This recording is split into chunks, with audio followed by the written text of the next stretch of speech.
সুপ্রিয় দর্শক, আমন্ত্রণ জানাচ্ছি বাংলা ভাষণের প্রতিদিনের আয়োজন সংবাদভিত্তিক পর্যালোচনা অনুষ্ঠান ফ্রন্ট পেজ। আপনাদের সঙ্গে আছে মিরিশান নসরুল। এই অনুষ্ঠানে আমরা উল্লেখযোগ্য সংবাদগুলো নিয়ে পর্যালোচনা করে থাকি। সেই পর্যালোচনায় অংশ নিতে আমার সঙ্গে স্টুডিওতে আছেন doctor Sajjad Siddiqui, chairman piece and conflict studies বিভাগ, ঢাকা বিশ্ববিদ্যালয়। আপনাকে স্বাগত জানাচ্ছি।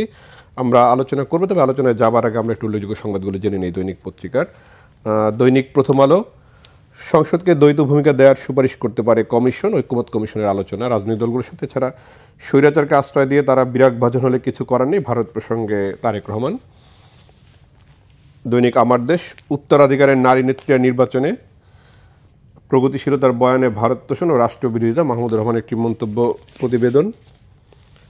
ট্রাইব্যুনালে অভিযোগ থাকলে নির্বাচনে অযোগ্য হবেন ব্যক্তি, এটি আন্তর্জাতিক অপরাধ আদালত ট্রাইব্যুনাল প্রসঙ্গে। দৈনিক ইত্তেফাক, বাংলাদেশের দারিদ্র্য বেড়েছে, কর্মসংস্থান সংকুচিত হয়েছে, গণভোট কখনো পিআর ইস্যুতেই প্রধান জটিলতা, ১/১১ সরকার অসৎ উদ্দেশ্যে প্রণোদিত ছিল, তারেক রহমান। সমকাল, হুন্ডি ব্যবসায় ব্যাংকের এমডি, সম্পদ শত কোটি টাকার, সাংবিধানিক আদেশে গণভোটের পরামর্শ, ব্যালটে থাকবে 2 প্রশ্ন, নির্বাচনে অযোগ্য শেখ হাসিনা, আওয়ামী লীগের বিচারে তদন্ত শুরু, স্বৈরাচারকে আশ্রয় দিয়ে ভারত বিরাগভাজন হলে কিছু করার নেই, তারেক রহমান। কালের কণ্ঠ, বিনিয়োগে ধাক্কা, অর্থনীতিতে মন্দার ছায়া, ভারত স্বৈরাচারকে আশ্রয় দিয়ে বিরাগভাজন হলে কিছু করার নেই, তারেক রহমান। দৈনিক যুগান্তর, আওয়ামী লীগের বিচার প্রক্রিয়া শুরু, গণভোটের সময় ও নোট অফ ডিসেন্টে আটকার সমঝোতা। বাংলাদেশ প্রতিদিন, হঠাৎ আলোচনায় সেফ এক্সিট, বিএনপি ক্ষমতায় এলে শিক্ষকদের জাতীয়করণে হবে উচ্চ কমিশন, তারেক রহমান। নয়া দিগন্ত, সংবিধান আদেশে গণভোট, আজ চূড়ান্ত বৈঠক, সনদের 84 প্রস্তাবে বাস্তবায়ন করতে হবে। আন্তর্জাতিক অপরাধ ট্রাইব্যুনাল, ফরমাল চার্জেই নির্বাচনে অযোগ্য, চাকরিরও সুযোগ নেই। দৈনিক ইনকলাব, নিষিদ্ধ আওয়ামী লীগকে ফের রাজনীতিতে ফেরানোর চেষ্টা, গণভোট বিভ্রম, তারেকের অপেক্ষায় দেশ। দৈনিক কালবেলা, দেশের ক্রিকেটে অশনির সংকেত, ক্ষমতার পরিবর্তনের পর থেকে জোড়াতালিতে চলছিল বিসিবি, দল হিসেবে আওয়ামী লীগের বিচারে তদন্ত শুরু, বকেয়া চেয়ে প্রধান উপদেষ্টাকে তাগাদা দিলেন আদানি। দেশ রূপান্তর, ভারত দেশের মানুষের বিরাগভাজন হলে আমাদের কিছু করার নেই, বিবিসি বাংলাকে তারেক রহমান। একই এজলাস, দৃশ্যপট ভিন্ন, হাসিনা সহ কয়েকজন নির্বাচনে অযোগ্য, জুলাই সনদ বাস্তবায়নে আর ছাড় দেবে না বিএনপি। বণিক বার্তা, বিশ্বব্যাংকের পূর্বাভাস, 4 বছরের মধ্যে এবার সর্বোচ্চ পৌঁছবে দারিদ্র্যের হার, আমরা পানির হিস্সা চাই, সীমান্তে আর ফেলানির ঝুলে থাকার দৃশ্য দেখতে চাই না, বিবিসি বাংলাকে তারেক রহমান। মানবজমিন, বিএনপি সরকারের সময় সাংবাদিকদের গুম নির্যাতন করা হয়নি, ভবিষ্যতেও হবে না, মানুষের বাক ও ব্যক্তি স্বাধীনতায় আমরা বিশ্বাস করি, তারেক রহমান। ইসিকে শক্ত ভূমিকা পালনের পরামর্শ নির্বাচন বিশেষজ্ঞদের। New age, property climbs to 21.2%. July atrocity accused Bayard from election. Daily Star, accused Bayard from election if formally charged. Commission may propose dual role for next জাতীয় সংসদ। আমোটা দাগে এই ছিল, মানে সব কিছু মিলে দেখা যাচ্ছে ঐক্যমত কমিশনের যে জায়গাগুলো সেটি আসলে আলোচনার বিষয়। এই যে গণভোট, একই দিনে গণভোট কিংবা যদি পিআর পদ্ধতির ভোট, বিষয়গুলো আলোচনা হচ্ছে, আপনার কি মনে হয় যে আসলে এই গণভোট বা এই জাতীয় নির্বাচনের একই দিনে 2টি ভোট আর সাধারণ জনগণের পক্ষে এটি দেওয়া সম্ভব, বা এটি নিয়ে এক ধরনের তৈরি হবে কিনা, সংকট তৈরি হবে কিনা? ধন্যবাদ আপনাকে এবং দর্শক শ্রোতাদের। বিষয়টা হচ্ছে যে আমরা জাতীয় নির্বাচনে একটা অপশন হিসেবে রাখতে চাচ্ছিলাম যে তারা একটা গণভোট দিবে, অর্থাৎ এই যে আমাদের যে সংস্কারগুলো হচ্ছে এগুলো বাস্তবায়নের পক্ষে বিপক্ষে নানান কিছু হ্যাঁ না মতো একটা বিষয় দিবে। তো এই বিষয়টা দেওয়ার আগে আমি দেখলাম যে ঐকমত্য হয়েছে, তারা কনসেনসাসে পৌঁছেছে, তারা দেয়া যেতে পারে। তো এই যে দেয়া যেতে পারে বললেই তো হবে না, এটার জন্য আমরা যে একাডেমিক্যালি বলি একটা ফিজিবিলিটি স্টাডি করা দরকার ছিল। অর্থাৎ আপনি একটু ডেমনস্ট্রেশন করতে পারতেন একটা গ্রামে, একটা মফস্বলে, একটা শহরে। এইগুলোর জন্য খুব বেশি পরিমাণে সময় কিংবা অর্থের এবং লোকবলের প্রয়োজন হয় না। তো এই যে এইগুলো না করে কেবলমাত্র যে একেবারে ভাষা জ্ঞানের উপর কিংবা একটা হুইমের উপর, আবেগের উপর বসে চিন্তা করাটা আমাদের দেশের পলিসি নির্ধারণের ক্ষেত্রে এটা একটা বড় ফ্ল।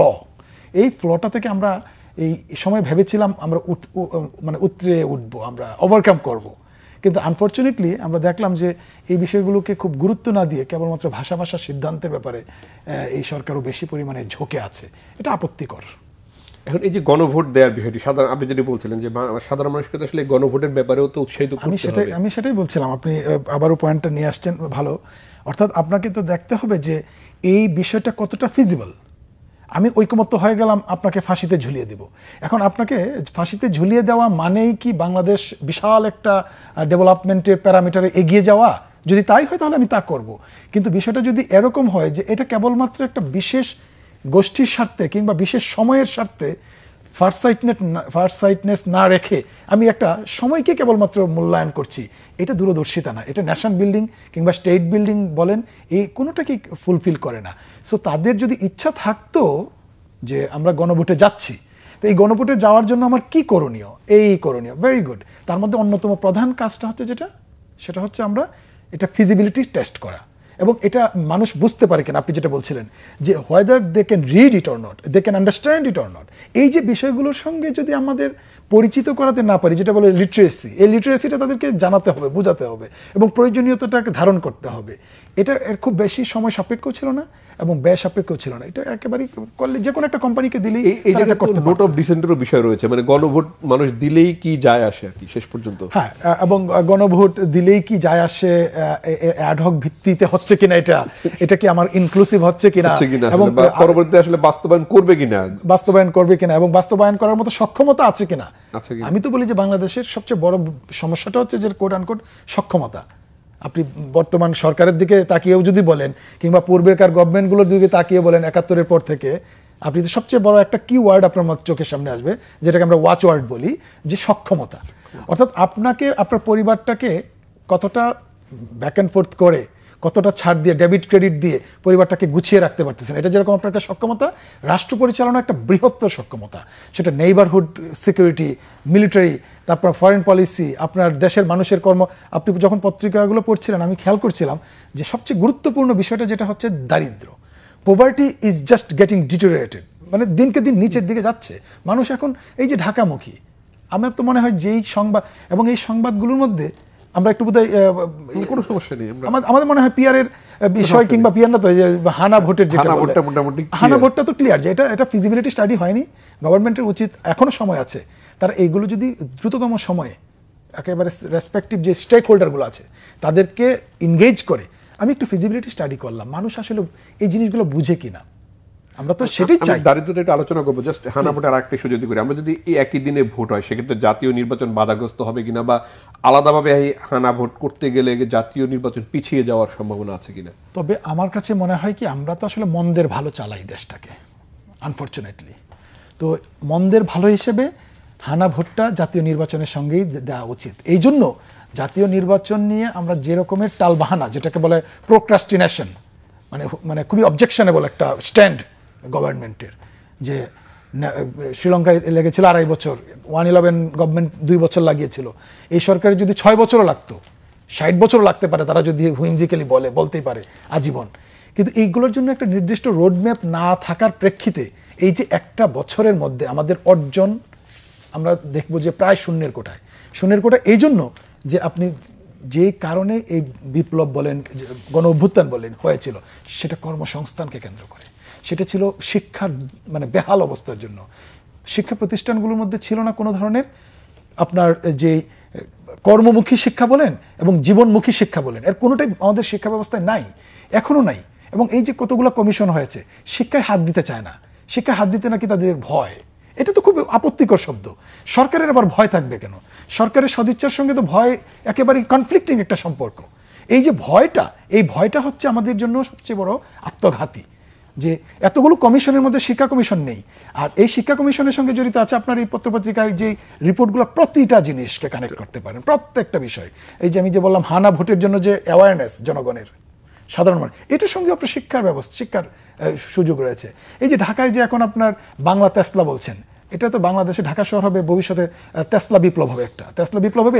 এই জন্য বলছি, যেটা খুবই দুঃখের এবং কষ্টের এবং খুবই মনোকষ্ট থেকে বলছি, যে আপনি ঢাকায় যে স্বাভাবিক জীবনযাত্রা এখন নাই। আপনি রিক্সা দিয়েও যেতে পারছেন না একটা জায়গায়, আপনি আপনার মনে করেন যে অরিজিনাল তেসলা নিয়েও যেতে পারছেন না। রোলস রয়েস নিয়েও যেতে পারছেন না। এই যে একটা স্টাক সিচুয়েশনের মধ্যে পড়ছেন, এটা কেন? মূলে হচ্ছে শিক্ষা। এই শিক্ষাকে গুরুত্ব দিতে পারছে না এই গভর্নমেন্ট, সেটা খুবই আনফর্চুনেট আর কি। সো আপনার বোধহয় আমরা এবার দাঁড়িয়ে যাই, আমরা মানে একদম 3-4টা সংবাদ একত্রে যদি দেখি, হুন্ডি ব্যবসায় ব্যাংকের এমডি সম্পদ 100 কোটি টাকার, বিনিয়োগে ধাক্কা, অর্থনীতিতে মন্দার ছায়া, 4 বছরের মধ্যে বা সর্বোচ্চ পৌঁছাবে দারিদ্র্যের হার, বিশ্ব ব্যাংকের পূর্বাভাস। এই সংবাদগুলোর মধ্যে মিল রয়েছে কিনা? খুবই খুবই একেবারে একটার সাথে একটা ইন্টারডিপেন্ডেন্ট, ইন্টারকানেক্টেড এইগুলো। এবং আমি দেখলাম নিউ এজ এটাকে হাইলাইট করেছে এবং আমি এটা চোখে পড়েছে। এবং এটি দায়িত্বশীল সাংবাদিকতা আমি মনে করি। আমাদের দেশের সাংবাদিকতায়ও যদি কাইন্ড অফ দায়িত্বশীলতা আসতো, এই আজকে যদি প্রত্যেকটার মধ্যে শুধু দারিদ্র্যই চিৎকার করতো প্রতিটা নিউজ পেপার, দেখতেন যে একটা সেক্টর কাজ হতো। শিক্ষা নিয়ে কথা বলতে আমরা বিচ্ছিন্নভাবে কথাবার্তা বলছি, কখনো কখনো এই কারো বক্তব্যকে হাইলাইট করার চেষ্টা করছি, এগুলো আসবে। কিন্তু আমার মনে হয় করোনা দিয়ে একটু শুরু করি, কোভিড-19। আপনার এই দুটো শব্দ আমাদেরকে শিখিয়ে দিয়ে গেছিল, একটা ছিল এসেনশিয়াল, একটা ছিল নন এসেনশিয়াল। অর্থাৎ আপনাকে বুঝতে হবে যে কোনটা ফান্ডামেন্টাল রাইটস আর কোনটা হিউম্যান রাইটস, কোনটা এসেনশিয়াল কোনটা নন এসেনশিয়াল। তো বাংলাদেশের জন্য আপনার যে দুর্নীতি, এটা কিন্তু রোধ করাটা ছিল অন্যতম প্রধান দায়িত্ব এই সরকারের। আমি যদি ভুল না, দুর্নীতির লাগাম টানাটা। আপনার কি মনে হয় যে এই জায়গায় সফল হয়েছে সরকার? আমি তো দেখি যে না।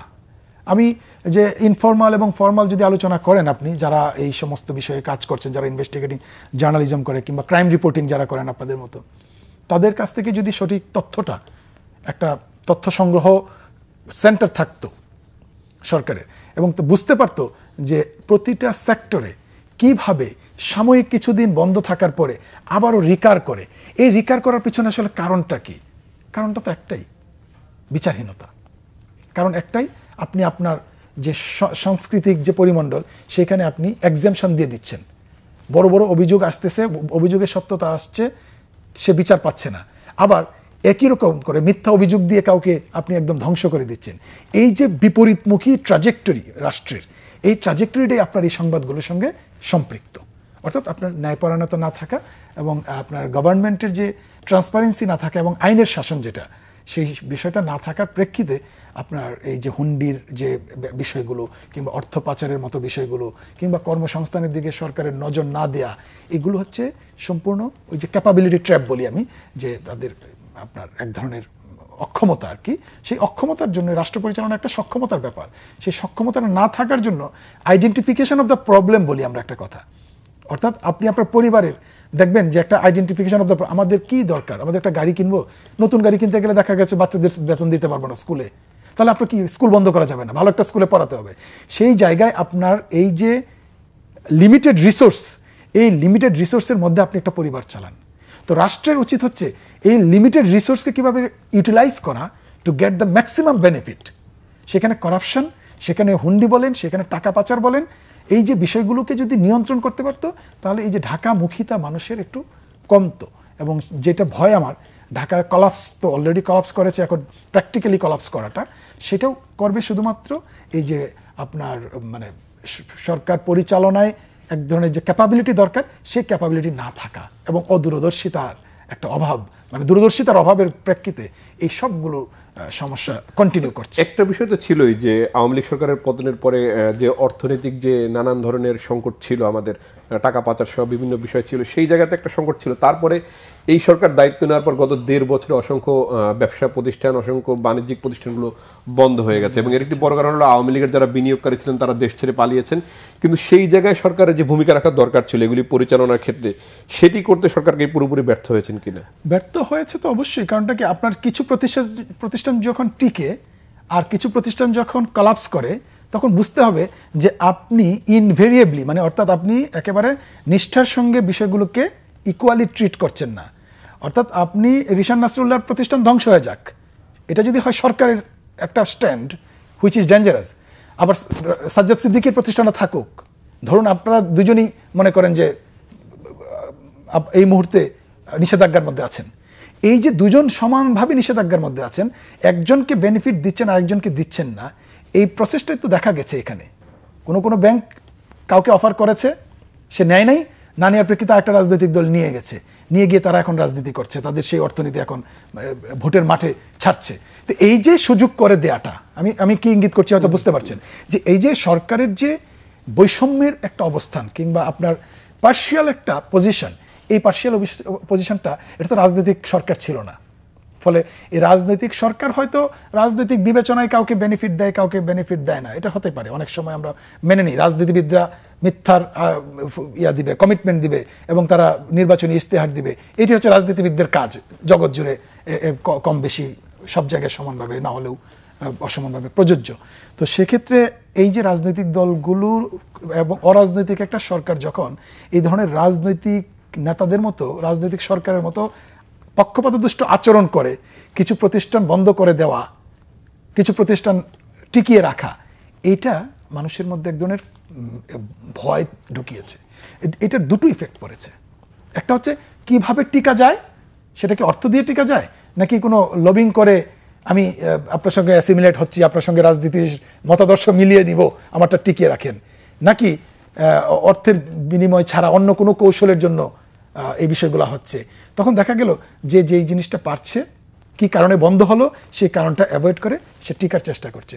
সেটা তো আইনের শাসনের সরাসরি দুটো উদাহরণ দিই। যেমন স্যার বেক্সিমকো, তার যে মালিক তিনি জেলখানায়, কারাগারে রয়েছেন। আমি সেটা বলছি। একই সঙ্গে স্যার নজরুল ইসলাম মজুমদার, তিনিও কারাগারে রয়েছেন। তাদের দুটি প্রতিষ্ঠান, তাদের প্রায় অসংখ্য প্রতিষ্ঠান লে অফ করেছে সরকার। এই লে অফ করার পরে যে বিশাল একটা বেকারত্ব তৈরি হয়েছে, আর দীর্ঘদিন এই জায়গায় প্রায় 1 থেকে 1.5 লাখ মানুষ বেকারত্বে পড়েছে। সরকারি লে অফ না করে আসলে পরিচালনা করতে পারতো কিনা, যেহেতু মালিক দুজনেই দেশে রয়েছেন, সেই সুযোগ ছিল কিনা অর্থনীতিতে? এগুলো যদি আমরা দেখি, আমরা তো আসলে সবসময় দেশটাকে সবসময় সিঙ্গাপুর বানায় ফেলতে চাই কিংবা আমেরিকা বানাতে চাই। আসলে দেশটাকে যদি দেশ রাখতে পারতাম আমরা, তারপরেও ওপেন প্রিজন নামে একটা কনসেপ্ট আছে উন্নত বিশ্বে। ওপেন প্রিজন মানে হচ্ছে সে মার্কেটে যাবে, কাজকর্ম করে আবার জেলখানায় চলে আসবে, কিংবা সে তার কাজটুকু করে অফিসে আবার জেলখানায় চলে আসবে। তো এই জায়গায় বাংলাদেশের যে দুর্বল অর্থনীতি এবং যে করাপশন মানে এত সিভিয়ার লেভেলে আছে, এই প্রেক্ষিতে সরকারের উচিত ছিল আসলে এই প্রতিষ্ঠানগুলোকে এইভাবে নষ্ট হতে না দেওয়া। কারণ আমি তো আগেই বললাম যে আনএমপ্লয়মেন্ট ছিল এই জুলাই গণ অভ্যুত্থানের অন্যতম প্রধান একেবারে আন্ডারলাইং কজ, যেটা বলি আমরা। সেই আন্ডারলাইং কজটাই যদি সরকার বুঝতে না পারে, আমি সরকারের অক্ষমতা কেন বারবার বলি, এই কারণে বলি যে তারা এই যে বিচক্ষণতার অভাব দেখিয়েছে, যার ফলশ্রুতিতে বাংলাদেশে এখন বেকারত্বের হার বলেন এবং দারিদ্র্যের হার বলেন, এবং ভবিষ্যতে সরকারি অফিসগুলো বেতন দিতে পারবে কিনা সেই নিয়ে সন্দেহ জাগছে। আবার এদিক থেকে নতুন পে স্কেলের কথা বলছে। এইগুলো একেবারেই মানে অপোজিট চিন্তা। মানে স্যার পে স্কেল তো সাধারণত জনপ্রিয়তার জন্য সরকারগুলো করে থাকে, রাজনৈতিক সরকারগুলো। এই সরকারের কি এমন জনপ্রিয়তা দরকার ছিল এই পে স্কেলের আগাম একটা ঘোষণা দিয়ে রাখা, যেটি মূল্যস্ফীতি বাড়িয়ে দেবে? এই যে বললাম যে অরাজনৈতিক সরকার যদি রাজনৈতিক সরকারের মতো আচরণ করতে চায় এবং রাজনৈতিক বক্তব্য দিতে চায়, তখন এই ক্ষেত্রে দুটো জিনিসের সমস্যা হয়। একটা হচ্ছে ট্রাস্ট ডেফিসিট হয়। তো ট্রাস্ট ডেফিসিটটা অলরেডি তাদের হয়ে গেছে।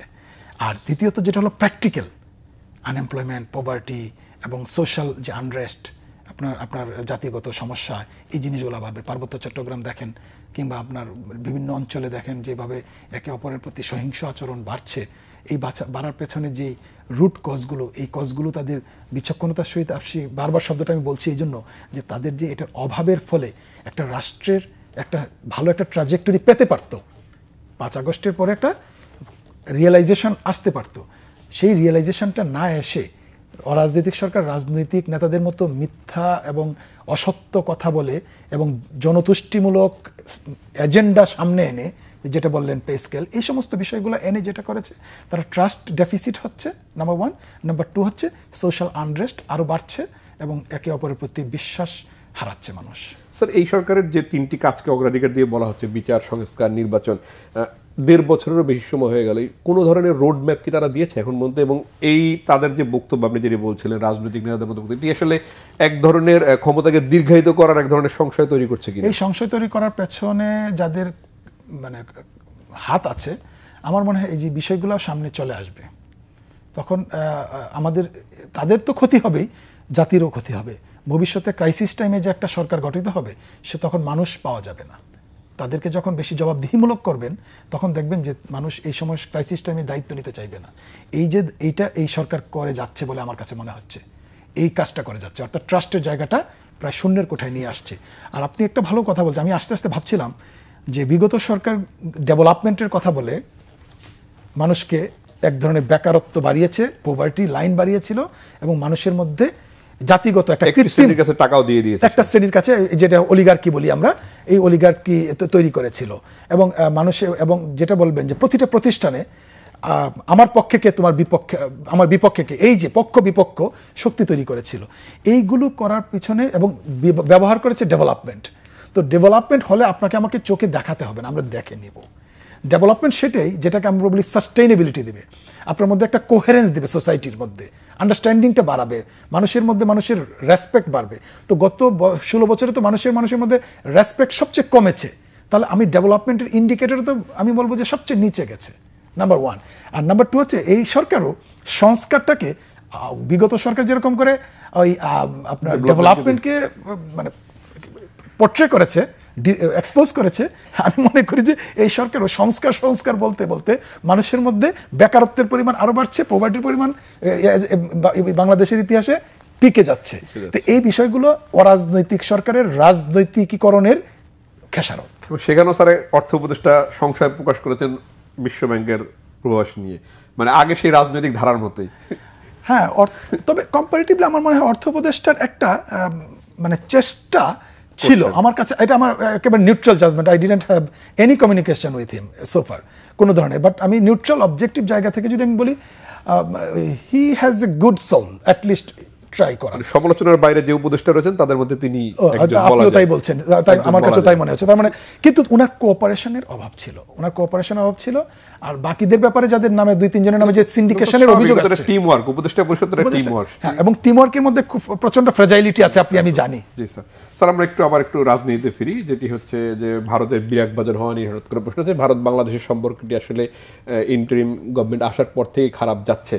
তার সাথে আমরা যদি ভৌগোলিক কিছু আঞ্চলিক রাজনীতির কথাও যুক্ত করি, রাশিয়া পাকিস্তানের সম্পর্ক, বাংলাদেশ পাকিস্তানের সম্পর্ক এবং বাংলাদেশ চীনের সম্পর্ক, এক ধরনের আঞ্চলিক অস্থিরতা তৈরি হচ্ছে কিনা, বা যেহেতু বাংলাদেশকে নিয়ে এখন সবার একটি আন্তর্জাতিক যে শক্তিগুলো তাদের এক ধরনের চিন্তা ভাবনা রয়েছে সেই জায়গাটায়।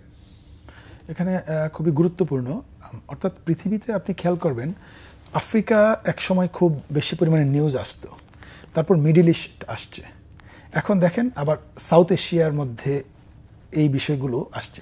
এগুলোকে বলা হয় কাইন্ড অফ এই আর্টিফিশিয়ালি ম্যানুফ্যাকচার্ড ইস্যু, আর্টিফিশিয়ালি আমরা এগুলো তৈরি করে থাকি বিশ্ব রাজনীতিতে। গ্রামের ছোট ছোট যে পলিটিশিয়ানরা থাকে এদের মধ্যে ওই বিষয় টেন্ডেন্সিটা আছে। হিউম্যান বিং তো আমরা মোটা দাগে আমরা টেন্ডেন্সি একই রকম, আপনার অবস্থানের সাথে সাথে আপনার পরিধি বাড়বে এবং আপনার অবস্থান পরিবর্তিত হয় আর আপনার রোলটাও চেঞ্জ হয়। তো মোরল রাষ্ট্রগুলোর কথা বলছিলাম আর কি, মাইক্রো এক্সাম্পল দিতে গিয়া। মোরল রাষ্ট্রগুলো চায় যে পৃথিবীতে এক ধরনের ইনস্ট্যাবিলিটি থাকুক এবং তাদের যে খবরদারি করার যে ক্যাপাসিটিটা সেটাও তারা দেখুক। তো সেই ক্ষেত্রে এখন সাউথ এশিয়া হবে নেক্সট 20 to 50 ইয়ার্স আলোচনার কেন্দ্রে থাকবে এই জন্য যে পার্বত্য চট্টগ্রাম কেন্দ্রিক একটা ইস্যু থাকবে, আর হচ্ছে যে ভারত তার প্রতিবেশী রাষ্ট্রগুলোর সঙ্গে, বড় রাষ্ট্রের পাশে যে ছোট রাষ্ট্রগুলো থাকে তার সঙ্গে যদি বন্ধুত্বপূর্ণ সম্পর্ক না থাকে, তখন বিষয়টা হয়ে যায় যে বড় রাষ্ট্রের হয় কর্তৃত্ব থাকবে, না হয় সেই কর্তৃত্বটা হারালে অন্য কোনো বৃহৎ শক্তি এসে সেই জায়গাটা নিয়ে যাওয়ার চেষ্টা করে। তো বাংলাদেশ কিংবা আপনার পাকিস্তান বলেন কিংবা ভুটান বলেন, এই ভারতের চারপাশে যে রাষ্ট্রগুলো আছে তাদের সাথে অর্থনৈতিক সম্পর্ক আছে, আবার দেখা যায় যে নিরাপত্তা সংক্রান্ত নানান চুক্তি থাকে একটা রাষ্ট্রের সঙ্গে আরেকটা রাষ্ট্রের। তো সেই জায়গায় বাংলাদেশের সাথে রাশিয়ার একটা ঐতিহাসিকভাবে সম্পর্ক ছিল এবং সেই সম্পর্কটা এখনও আছে। আবার চায়নার সঙ্গে আমাদের ঐতিহাসিক সম্পর্ক যারা বলতে চায় যে ভালো ছিল, এটা ভুল ব্যাখ্যা দেয়। অর্থাৎ 71-এ আমাদের সঙ্গে মহান মুক্তিযুদ্ধে তাদের অবস্থান ছিল না, এবং সেই 71-এর মুক্তিযুদ্ধের সম্পর্ক না থাকার প্রেক্ষিতে বিগত সরকার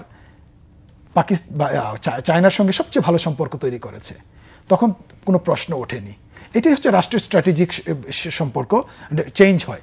কিন্তু আমার বিষয়টা হচ্ছে যে ভারত কেন্দ্রিক যে তার নেইবারিং স্টেটগুলোর যে সম্পর্ক পরিবর্তিত হচ্ছে, এটা হচ্ছে সবচেয়ে বড় সিগনিফিক্যান্ট একটা ইস্যু। পাকিস্তানের সঙ্গে যে এখন রাশিয়ার চুক্তি হতে যাচ্ছে কিংবা অস্ত্র ক্রয় বিক্রয় হচ্ছে, এটা হচ্ছে সবচেয়ে বড় সিগনিফিক্যান্ট। কারণ ভারতের যে মারণাস্ত্র বলেন আর যে যুদ্ধাস্ত্র বলেন, ওয়ার মেকিং ক্যাপাবিলিটির কনটেক্সটে, সেই জায়গায় আপনার 60%, অ্যারাউন্ড 60% হচ্ছে রাশিয়া থেকে তারা পারচেজ করে থাকে। সেই জায়গায় যখন রাশিয়া এখন পাকিস্তানের সঙ্গে অস্ত্র বিক্রির সম্পর্ক তৈরি করছে, আবার বাংলাদেশের সঙ্গে গত 1 বছর ধরে ন্যূনতম সম্পর্ক ইমপ্রুভমেন্টের কোনো মানে খবর নেই, আবার শ্রীলঙ্কায় ভারতের অবস্থান নেই। তো এই সব কিছু মিলিয়ে আমাদের এই সাউথ এশিয়া আগামী নেক্সট 20 to 50 ইয়ার্স একদম ভোলাটাইল একটা সিচুয়েশন থাকবে। সেই জায়গায় বাংলাদেশের আপনি বোধহয় বলছিলেন যে একটা খবরের কথা, বাংলাদেশ কি জিনিস খবরটা ছিল জনাব তারেক রহমান কি বলছিলেন, বিরাট ভাজন মানে স্বৈরাচারকে আশ্রয় দিয়ে, আচ্ছা স্বৈরাচারকে, হ্যাঁ। তো এই যে দেখেন আবার আমাদের শেখ হাসিনাকে আশ্রয় দিয়ে এবং তার ব্যাপারে কোনো প্রকার স্টেটমেন্ট না দেওয়া সরকারের, সবচেয়ে বড় কথা কি এখন সিভিল সোসাইটি এবং তৃণমূলে শেখ হাসিনার পক্ষে বিপক্ষে কিন্তু দুটো ভাগ হয়ে যাচ্ছে স্লোলি। এটা লাস্ট 6 মান্থস আপনি যদি খেয়াল করেন ভালো করে, একটা সময় তারা সবাই ছিল না ঠিক আছে তাকে আশ্রয় দেওয়া ঠিক আছে, কিন্তু এখন বলছে ওনাকে আশ্রয় দিয়ে আমরা তাহলে কতদিন প্রতিবেশী রাষ্ট্রের সঙ্গে বিরাগ ভাজন থাকবো, এটা সেটেল ডাউন করা দরকার। তো এই সেটেল ডাউনটা যত দ্রুত সম্ভব ভারত করবে আমার কাছে মনে হয়েছে, কারণ কূটনৈতিক সম্পর্ক তো অ্যাভয়েড করা যায় না আনটিল একেবারে খুব সিভিয়ার লেভেলে, প্রতিবেশীও তো বদলানো যায় না, প্রতিবেশীও বদলানো যায় না, এটা খুবই একটা সিভিয়ার একটা ইস্যু। তো এই জায়গায় আমাদের স্ট্র্যাটেজিক রিলেশনশিপই থাকুক, আমাদের যে একেবারে ডিপেন্ডেন্সি, আমার বিরাগ ভাজন হওয়া না হওয়া এটা কোনো ব্যক্তির সম্পর্ক না যে আমি ব্যক্তি সম্পর্কে বিরাগ ভাজন হলে আমি তৃতীয় ব্যক্তি খুঁজে বের করব, সেইটা আসলে বিরাগ ভাজন হলেও কিছু করার নেই। এটা তো আমার তো একটা ন্যাশন স্টেট, আমার নিজস্ব সভরেন্টির ব্যাপার আছে। আমি বলি রাইটলি পয়েন্টেড আউট যে আমাকে আমার মতো করে থাকতে হবে। কে বিরাগ ভাজন হলো, আমার জাতীয় স্বার্থ, আমার টেরিটোরিয়াল ইন্টিগ্রিটি, আমার যে সীমান্ত সুরক্ষা, এই বিষয়গুলোকে আমাকে জাতীয়ভাবে চিন্তা করতে হবে। তার জন্য আমার তৃতীয় চতুর্থ পঞ্চম কোনো শক্তির সঙ্গে যদি আমার জাতীয় স্বার্থকে রক্ষা করে আমার চুক্তি করতে হয় আমাদের, সেই জায়গায়ও করতে হবে। তবে আমার মনে হয় ওইগুলোর চেয়ে জরুরি হচ্ছে বাংলাদেশে কর্মসংস্থান, শিক্ষা ব্যবস্থা, এইগুলো যদি ঠিক করেন লং টার্মে আমার মনে হয় যে অন্য সংকটগুলো। স্যার আরেকটা বিষয় একটু নির্বাচন ইস্যুতে আরেকটু জানতে চাই, সেটা হলো যে ট্রাইব্যুনালে যদি মামলা থাকে তাহলে তিনি নির্বাচনে অযোগ্য হবেন, এবং এর মধ্যে সেই ধারায় শেখ হাসিনা নির্বাচনে অযোগ্য হয়েছেন, স্যার আওয়ামী লীগের প্রথম সারির নেতারা অযোগ্য। এটি আসলে যে ইনক্লুসিভ নির্বাচনের কথা বারবার বলা হচ্ছে, সেই জায়গাটিতে আসলে একটা সংকট তৈরি করবে কিনা? কারণ এ ধরনের অনেকের নামে তো অভিযোগ দিয়ে দিতে পারে যে কেউ, আমরা তো মামলার বহর দেখছি বিভিন্ন জায়গায়। এত মামলা ক্যারি করার ক্যাপাসিটি কি আমাদের আছে? আমাদের বিচার বিভাগের, আমাদের পুলিশ এখন বলা যায় যে 1/4 অ্যাক্টিভ, মানে 1/4 অ্যাক্টিভ পুলিশ নিয়ে বাংলাদেশ চলছে। এটা বোধহয় আমি এটা প্রায়ই বলি যে পুলিশবিহীন রাষ্ট্র যে চলতে পারে বাংলাদেশ তার প্রমাণ। দেশের মানুষ অনেক ভালো, তার প্রমাণ এটা। ভালো বলবো না, এটাকে আমি ভালো বলবো না, মানে এটা চলা আর কি। হ্যাঁ, তো এটা আমার আকাঙ্ক্ষা ছিল ভালো না। আমার মহান মুক্তিযুদ্ধ বলেন আর জুলাই গণ অভ্যুত্থান বলেন, এইগুলো যে হচ্ছে মাস আপরাইজিং যে হচ্ছে, এগুলোর পিছনে আসলে আকাঙ্ক্ষাটা আমাদের এরকম না। তবে হ্যাঁ, এইভাবে মামলা দিয়ে মানুষকে নির্বাচন অযোগ্য রাখার যে টেন্ডেন্সিটা, সেই জায়গায় আমি জানি না এটা কার পরামর্শে কিভাবে করছে। আর এটার জন্য আমার কাছে মনে হয়েছে যে আওয়ামী লীগের একটু জেস্টারের অভাব আছে।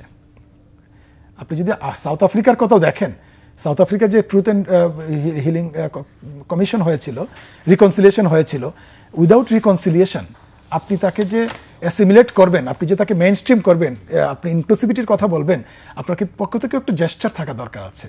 তো Awami League as a whole সেই জেস্টারটা বোধহয় এখন পর্যন্ত দেখাতে পারছে না। আমার মনে হয় সেই দিক চিন্তা করে এক ধরনের কি বলবেন যে প্রতিহিংসা পরায়ণ বলেন কিংবা গ্রিভেন্স থেকেই হয়তো এই ধরনের সিদ্ধান্তগুলো নিচ্ছে বলে মনে হয়। এটার জন্য দুই পক্ষই দায়ী। স্যার, আলোচনায় অংশ নেওয়ার জন্য আপনাকে অসংখ্য ধন্যবাদ। আপনাকেও ধন্যবাদ। দর্শক, ফ্রন্ট পেজ থেকে আজকের মতো বিদায় নিচ্ছি। ভালো থাকবেন, সুস্থ থাকবেন, আল্লাহ হাফেজ।